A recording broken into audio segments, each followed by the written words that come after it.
Hey everyone, this is DJ. And this is Ish. And this is Season 5 of Pero Let Me Tell You.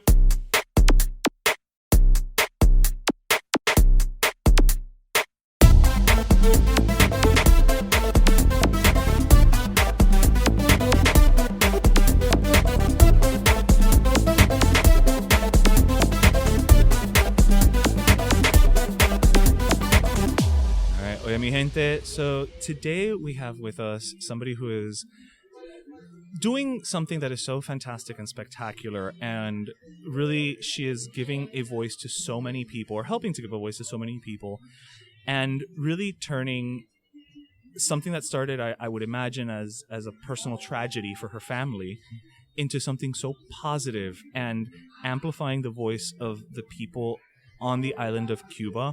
We are here with the founder of CubaDecide's, Rosa Maria Paya. So, gracias por estar con nosotros. Por supuesto, muchas gracias por tenerme. No, a ti, por favor. And heads up todo el mundo, esta entrevista va a ser tremendo Spanglish para atrás y para adelante, like español, big chunks, otros chunks en inglés, un poco para atrás y para adelante. I mean, we're here at Beat Culture, estamos tomando cerveza de pastelito de guayaba, so ya empezamos con el Spanglish hasta con la cerveza. So, you know, we started off on the right foot. But, no, de nuevo, gracias por estar con nosotros, porque, of course, sinceramente, you know, estamos hablando un poco antes. Yo y mi co-host, Darien, somos cubano-americanos. O sea, él nació en la isla, pero vino cuando tenía 6 meses. O sea, en sí, nos criamos aquí. Pero nosotros, aunque hemos estado criados aquí, siempre nos hemos sentido un orgullo de lo que es ser cubano. Y siempre hemos sentido como que de cualquier forma que podamos, tenemos que asegurar que esa historia no se olvide. Que la gente no piense en, oh, Cuba, ese es el paraíso donde va Beyoncé y Jay-Z. You know, que incluso es lindo. I mean, I'm sure, yo nunca he ido, pero no te lo quito que es una isla linda. Pero ese no es el mensaje que debemos de necesariamente ver cuando vemos la historia de Cuba. Yo sé que esto inició contigo cuando, voy a usar la palabra, falleció tu padre, Osvaldo Paya. Yo creo que tú vas a tener otra palabra, que falleció. Él en Cuba era como un... I don't know how to explain it, pero tal vez nos puedes dar un poquitico más de historial. He was like kind of a... He was a leader of the opposition, but he was also thank you, a opposition civic leader. leader. Yes, thank you. ¿Tú ves cuando pasa cuando tengo que pensar en español? Se me olvidan No las worries. palabras hasta en inglés.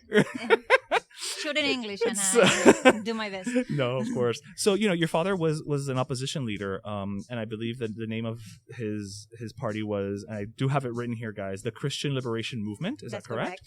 Yes. So he really was an activist on the island, you know, trying to establish another party, you know, opposite the only party that exists there. I don't care what anybody says. Mm-hmm.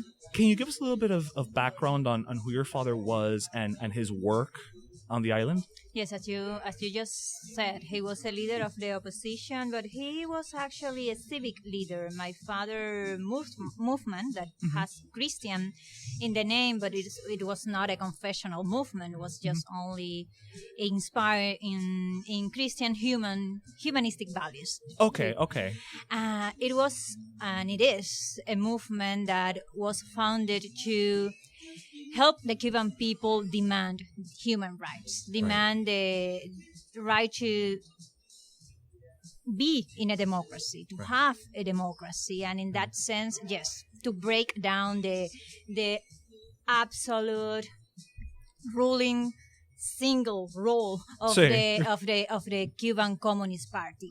Actually, he led the biggest citizen initiative that we know of, and during these 63 years of dictatorship, that was called the Varela Project. Okay. That was actually a bill. He wrote a bill. Your father? My father. Oh. That required this. It required at least 10,000 signatures in order to be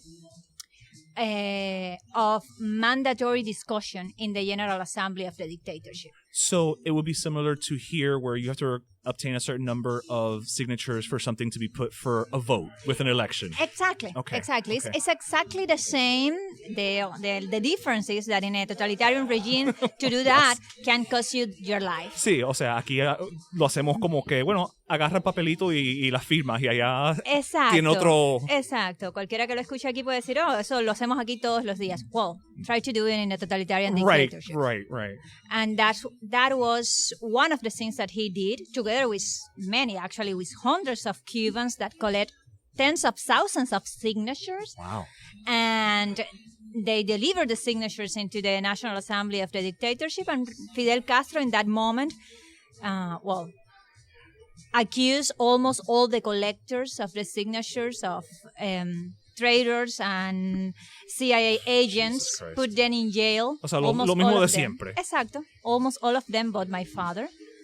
And a few years after that, they killed my father. They murdered my father and a young leader, a dear friend of mine, Harold Cepero. He was actually younger than me when he was murdered 10 years ago. And that's how the communist regime in Cuba react to a citizen initiative, to the one that my father led, but actually to any citizen initiative. No matter if you want to change the system toward a democracy or have a business of your own, you just cannot do it in Cuba. Yeah. You mentioned that that in that moment, and maybe I misunderstood, that Fidel Castro had accused basically everyone of treason and traitorous things except for your father.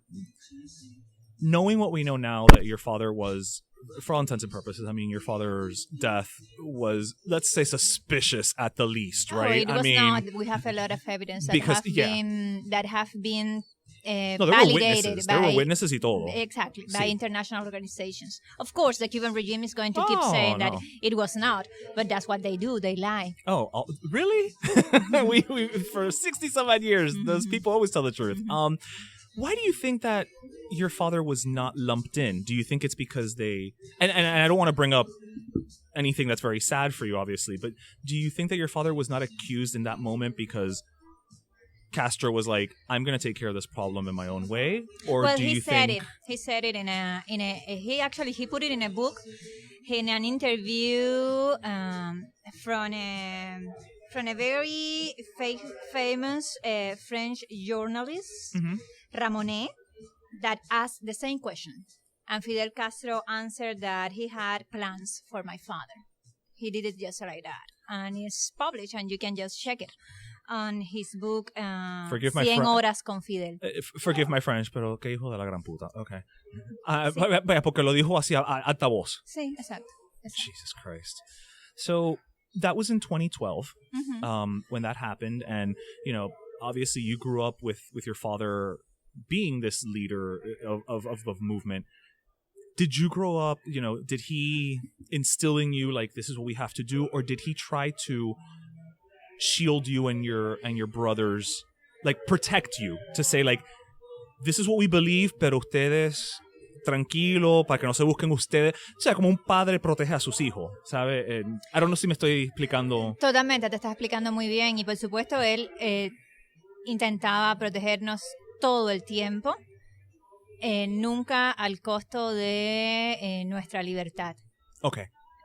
Yo agradezco mucho, y es algo que lo he dicho muchas veces.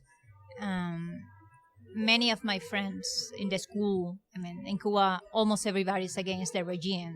To say so is a different sin, of course. But my friends at the university or in high school, they used to tell me that I was lucky because their parents, out of fear, used to tell them, what you say in your house, you cannot repeat it at the school. Right. And my father used to tell me and my brothers, okay, you say whatever you want and we'll see. I love it. Your father believed hardcore. I mean, we were privileged in a sense. We had the privilege of growing up as free persons in the midst of a prison. Sí, o sea, se criaron libres cuando no había libertad. Mm-hmm. There's a hay una poesía en eso, ¿sabes? Right? Like, como que you guys, your father and your mother, I'm sure, to an extent as well, you know, really allowed you guys to grow up in an environment where you felt free to express yourselves. Totally. Yeah. And that's very difficult in Cuba. That's actually one of the big tragedies of our history, and it's not just the misery that just a very despicable dictatorship has caused to our people. It's the human damage. Right. It's what communism actually does to you, is that the fear is so big that you start to simulate. So your words and your actions are not anymore the result or the consequence of your feelings, your decisions, your will, but the result of your fear. Right. That's dramatic. Wow. I never heard it put that way, but it makes total sense, you know? And so in 2012, you come to the U.S., and I have to say, girl, you hit the ground running. Like, you got this country and you were like, you know what? Me pongo las pilas y pa'lante. Because from then on, I mean, in 2013, you addressed the United Nations Human Rights Council. In 2015, you went to the Summit of the Americas. In 2016, you addressed the Geneva Summit for Human Rights and Democracy. I mean, damn it, woman, congratulations. Like, you have not stopped. And it's so freaking impressive. And what I love about it more than anything is, and you touched on this right now, many times for me growing up, right, you heard about what happened in Cuba. Qué tristeza, que nos tuvimos que ir, que perdimos todo, right? Eso tiene su nivel de tristeza and trauma y todo lo otro. I don't take that away from anybody. But you have taken the angle of, yes, that's horrible, and I feel for everyone, but let's focus on the human rights element. Because I feel like that's something that people cannot argue on you, right? Because they shouldn't. Well, in theory, Exactly. tú sabes, te has enfocado en algo que you can also turn around and point to other countries and be like, look, this is what's happening here too. Exactamente. You know, and it gives a focal point that I think people sometimes miss necessarily. Did you arrive at that? How did you arrive at your decision to be like, este es el enfoque que le voy a dar? I have to say that was my father's approach too. Ese era el enfoque del proyecto Varela. No es, if you analyze it, it's not actually politic. It's basic. Not. It's much human. more It's basic human. than that. Exactly, it's human, and human rights are in the core of that message. And as you said, it's an argument that nobody should be against. Too, but reality is that the propaganda of the Castros, and I said Castros like I personalize it because the propaganda is very personal. It's about his figure, and That's true. It's his face, or at least his beard, the one that is in the t-shirts. And Cuando no es el Che. Exactly. Sí. Or even worse. Siempre es un bigote, sí. Exactly. Sí, siempre es pelo facial. But, yeah, I mean, as it sounds. And they are just two bloody murders, right? Yeah, two of many. Yeah, two of many. That many in the international community, maybe also in our community, are confused about, just for put it in the nicer possible way that my Spanglish allows me. I love that. You're giving the benefit of the doubt. You're like, let's assume there's confusion. Yes, I mean, we know that there is a lot of intention behind those campaigns from the part of the regime that is very big in propaganda. But there is also, or at least you are able to find or good intentioned people that actually believe those lies. Right. And that does not justify them they are justifying murders. And that's wrong. Absolutely.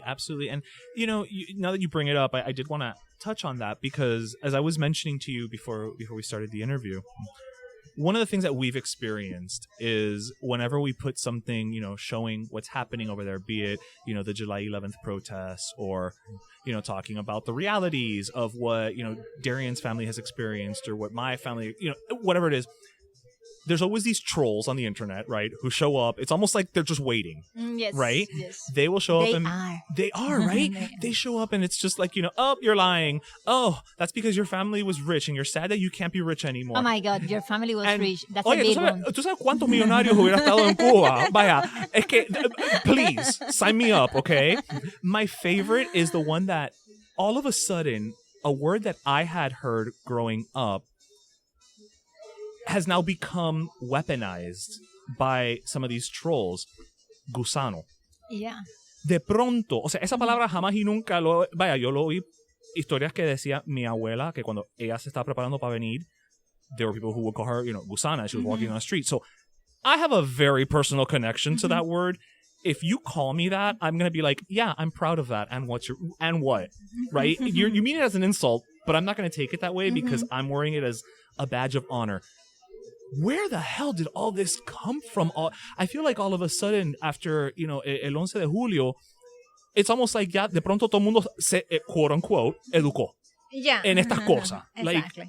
It just adds up, right? It's weird, right? It's like, cannot be spontaneous, right? Right? Yeah. Well, at risk of being called conspiranoic or whatever, I do believe, and I do believe because I have seen that. I have seen the influence and the interference, to be honest, of the Cuban regime in other countries. And also here in the States, just to give you an example, a personal anecdote. Okay.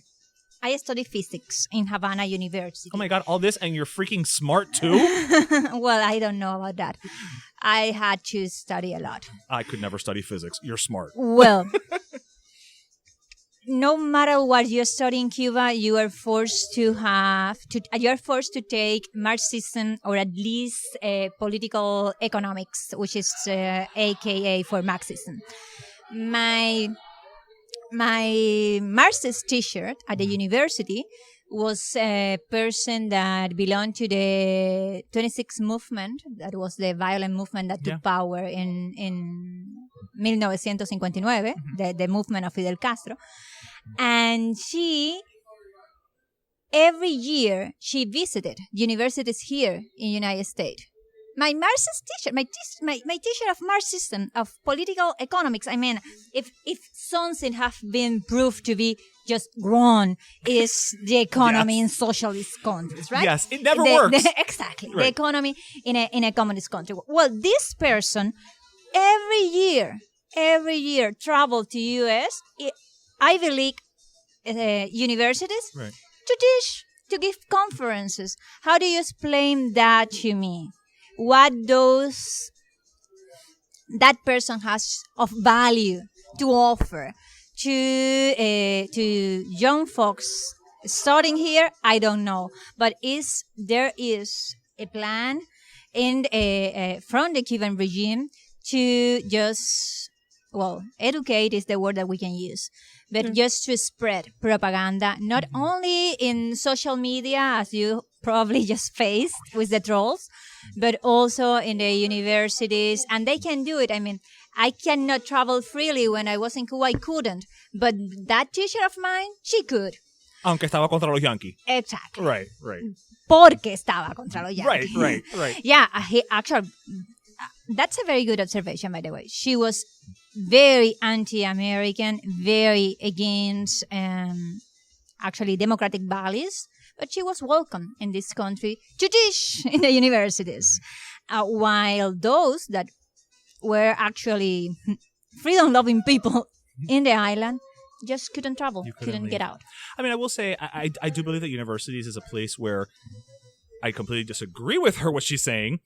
But no, of course. I mean, but let's have her there.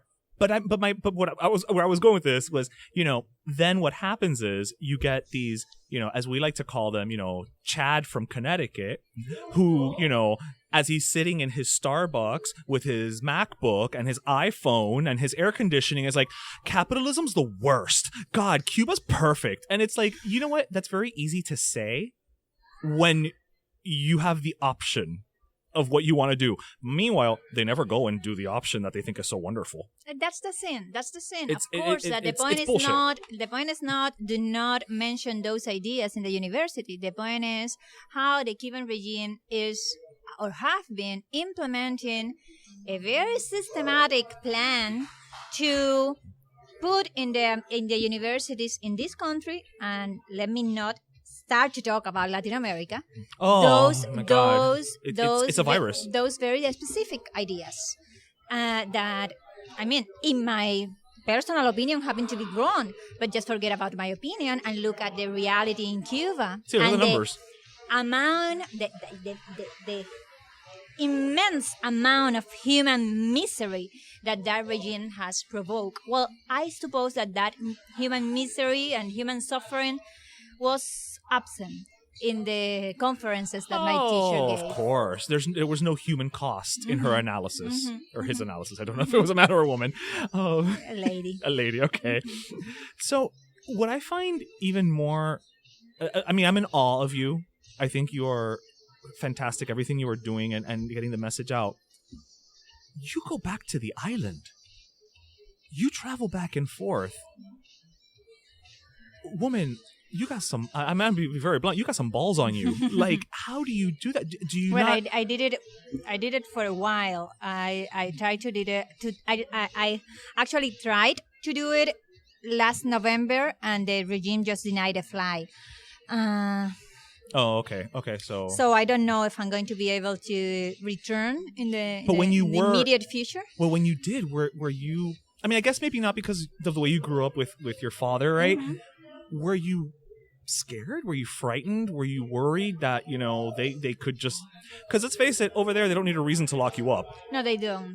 You just show up and they'll put you in jail because. Well, actually, they already presented charges against me. But I have many friends at jail right now. Many. There are more than 1,000 political prisoners in Cuba. Many of them underage. Hay más de 1,000 presos políticos en Cuba, and yes, many of them underage. That means that there are more political prisoners in Cuba than in the rest of the Americas all add up. In toda Latinoamérica. Yes, you can add all the political prisoners in the hemisphere. You're not going to get to the amount of political prisoners that Cuba has.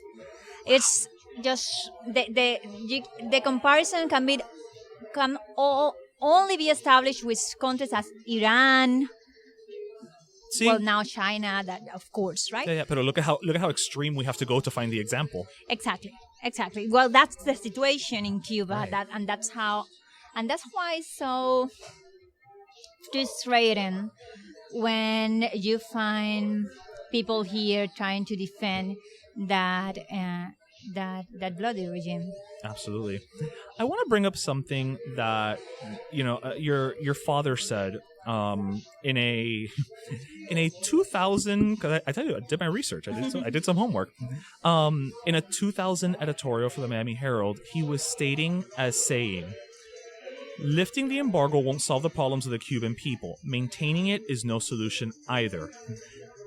This was kind of tied to the fact that he also kind of kept a distance from, and correct me if I'm wrong, obviously, from Cuban political groups based here in the U.S. because his focus was making sure that people on the island were the ones making the change. Is that a fair assessment?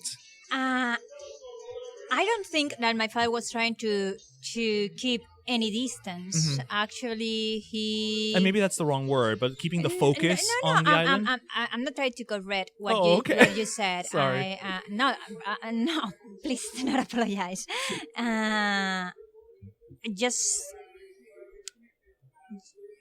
Just to say what is in my mind right now. Si te sale más fácil en español. The thing is that the embargo Sí. has always been the excuse Right. that the propaganda found to prevent solidarity from the international community. Anything that goes wrong es el embargo. Exactly. Le echan la culpa de todo al famoso bloqueo, right? So my father was just trying to say, hey, the drama here is not a foreign law from a foreign country. The drama here is a dictatorship that has kidnapped the human rights that belong to the Cuban people. That's the real message behind those words. And by the way, those words are literally true. As the problem is not United States, the solution is not United States. Right.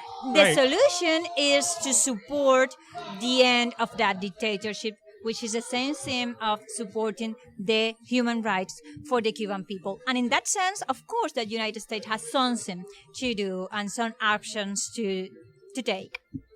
No, that makes total sense. I love how you put it. You're like, it's not the embargo. So if you take the embargo away, okay, ahora que es la razón. Exactly.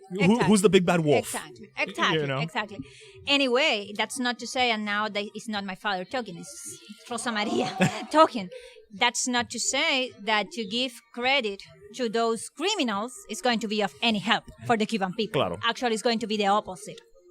Yeah. So it's a catch-22. O sea, you're damned if you do, you're damned if you don't.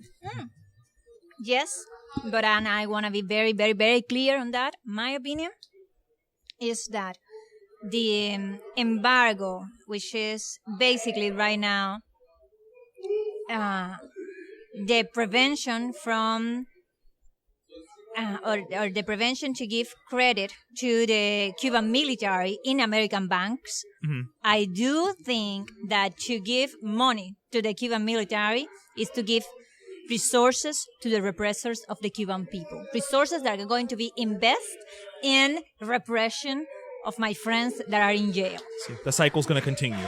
It's not going to, something big is happening upstairs. I don't know. I think they all just agree with you on your point. That's what it is. No, maybe it's that. There's a fantasy football thing going on upstairs at Peak Culture. But I like to think that if they heard you, they'd agree. So you touched upon how this ideology, for lack of a better word, has really started to take root in Latin America. Specifically, I think we just recently with Colombia, have seen it take root. We saw in Nicaragua, Venezuela, ni hablar. I know that recently, I think it was June of this year, there was a protest that you were part of in Los Angeles. Sí. And there was also, Venezuelans, Nicaraguans. It was not just, a quote unquote Cuba march protest, right? Do you think that that's key to any significant change happening, which is to say there's strength in numbers where, you've been pointing and saying, look, this is what's happening in Cuba, but nobody's listening. But now you've also got the Venezuelans saying it's also happening here. And the Nicaraguans come in and say it's also happening here.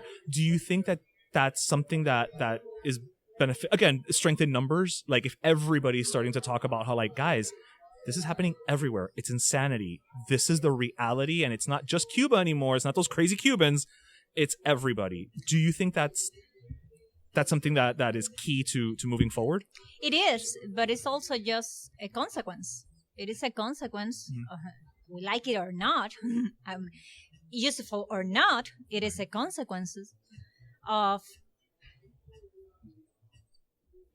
Actually, it's the consequence for the international community, especially the democracies of the Americas, for having tolerated for 6 decades. That's insane. I can't. A dictatorship, a communist dictatorship in the island of Cuba.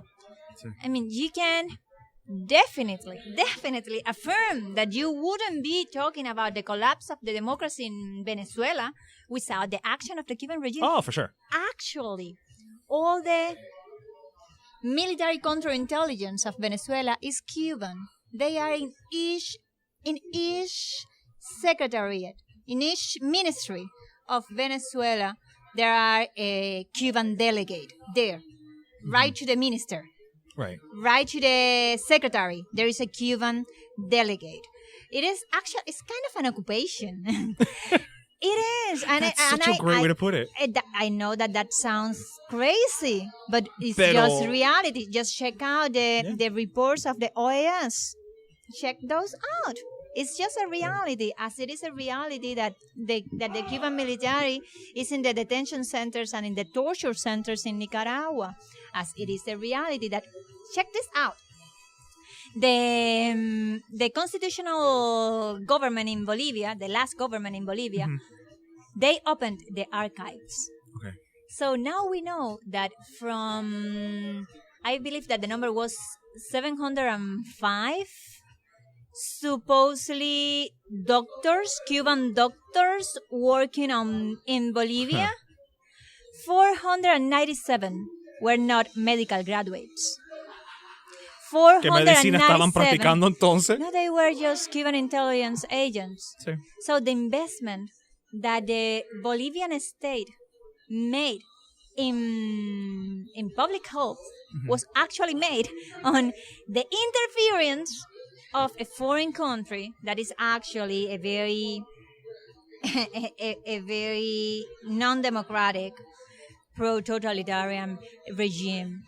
And that's just Bolivia. See, that's the only one we know of. Exactly. Yeah. Exactly. It's funny you mentioned, the doctor thing, right? Because everybody always likes to point to like, oh, Cuban doctors go all over the world. Oh, the literacy rate. Oh, and it's like, yeah, guys, but like you talk about a doctor in Cuba as if you're talking about a doctor in Canada, in the US, in England. They don't have a choice. Well, I would challenge the guys too. Because the reality is that Cuba has one of the most murderous COVID outbreaks Yep. in the world. Yep. I mean, just check what the Economist just published the first week of August. Cuba had at least 62,000 deaths during the most intense period of COVID. That means that Cuba had more or less 550 deaths per 100,000 people. Wow.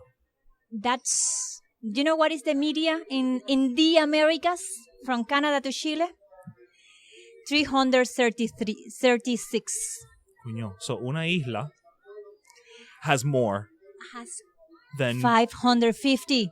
Almost the double. Almost double Almost than the double. whole of the Americas. That's the whole of the Americas, including United States. An island that has 11 million persons. So there was something very wrong on the propaganda about the healthcare system that they have been selling to the international community.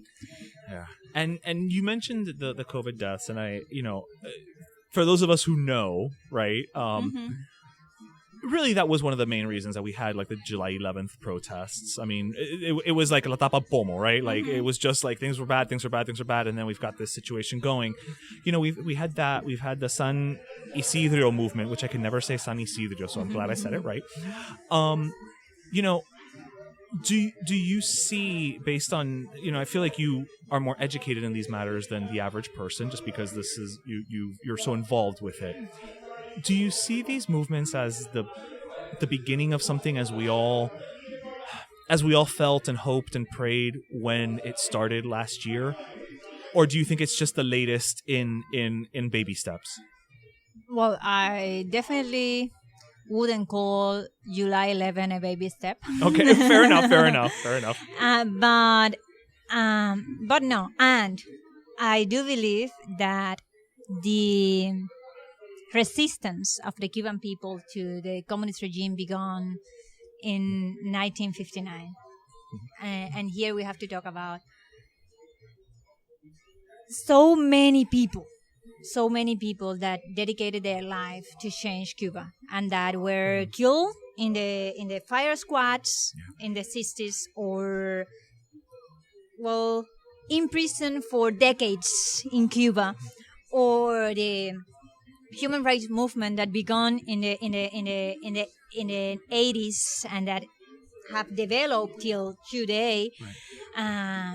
Having said so, I truly believe that there is a before and after July 11. We are in the next step. Okay. We are in an irrevocable stage. The Cuban people have said, we're done. We're fed up. Right. We want change. We have seen that during the whole year. We definitely saw it on July 11, 2021. And we saw it yesterday in Nuevitas, Camagüey, in the center east of the island. Hundreds of Cubans during the night demanding freedom, chanting libertad. See, they're not chanting embargo. Yeah, exactly. They are not talking. They don't give a shit about it. I'm sorry. No, we've said worse by all means. They just want freedom. Right. We just want freedom. Queremos libertad. And Lo más básico. it's about time. So I want to start wrapping up, but I obviously want to talk about CubaDecide. So I do want to read the description of CubaDecide from your own website because I loved it. I may start crying. Just letting you know ahead of time in case it happens. You don't think it's something weird happened. CubaDecide is a citizen initiative that works to change Cuba's political system and the rule of law. We are Cubans on the island and around the world, along with international friends, who together work tirelessly to achieve a peaceful change. The threats made by the regime will not paralyze us. Fear does not dominate us. We fight for a democratic Cuba, and we are closer than ever to achieving that goal. That is beautiful, first of all. So kudos, I don't know if you wrote it, kudos to whoever wrote that. That was gorgeous. It was actually a collective effort. It was, as it should be. And you brought up collective effort. So, I bring it up as to say, obviously, I want to talk a little bit about CubaDecide, but, as an organization, obviously your main goal is to bring attention to what's happening to the human rights violations on the island. What is it that we can do to get involved? How can we help spread that awareness or fundraising or, again, I'm just throwing a wide net. What is it that we can do to help spread the gospel of CubaDecide, right? Well, thank you so much for that question. In first place, I think that what you're doing right now is already a step and a big one. Thank you so much for giving us your platform. And CubaDecide, just as you read it, it's an initiative to change the system in Cuba. It's not a political party. It's not even an organization. It's a platform. Actually, we work with them, with the most part of the opposition movements on the island. They are part of this platform because we share a unity of purpose, right? Which is freedom, which is the change of the system, which is to start a transition process in Cuba towards democracy. And in that sense, this is a Cuban effort, and Cuban is everybody that feels that way. But it is especially everybody that has been or was born here in the state just because of the dictatorship. Yeah, that's true. If not, I would have been born on the island. Yeah. Exactly. Yeah. As your case, Ismael. Yeah. Tú eres cubano, tan cubano como yo. Your parents are Cuban and tú hubieras nacido en Cuba. No, es verdad. Si no fuera por Fidel Castro y el movimiento 26 de julio, right? So you also have a right to impact that reality, especially when that demand is coming from everywhere, but mostly from the island. So what you can do, first thing, help us spread the word. There is a platform, there is a movement, there is actually a path that we can follow to change that system that requires action from the island, but also requires action from the international community. And each one of you could become an agent of change. Talking with your congressman, with your congresswoman, with your senator, with your freaking president, to make them do what is coherent and what is useful for the freedom of the Cuban people. Of course, this effort requires a lot of resources. So fundraising is a big part of it. You can always hit our website, CubaDecide.com, CubaDecide.com or .org. And And they can follow you on Instagram. you can follow CubaDecide and myself on Instagram in each platform, Twitter, Facebook, Instagram. We are TikTok, I believe. We are arroba CubaDecide or just arroba Rosa Maria Paya. And there are several actions that can be taken first for the citizens of this country. Some of them, as your case, are also Cubans, and can help yourself and the Cuban people to walk toward that path that we have to walk in order to be free. That requires action from this government, from the governments of the Americas. That require resources. And that require your voices. Yeah. Well, we try to keep our voices as loud as we possibly can. I feel very bad for whoever runs your Twitter account because Twitter is, as I always say, a cesspool of humanity and horrible people. So I can't even imagine the abuse that you guys must get on Twitter. I feel like I should apologize on behalf of someone because it's horrible. We also get a lot of love. Oh, but Twitter's bad. It's aggressive. Yeah. You know what? That's a nice way to put it. It's aggressive. It's not full of horrible trolls. It's aggressive.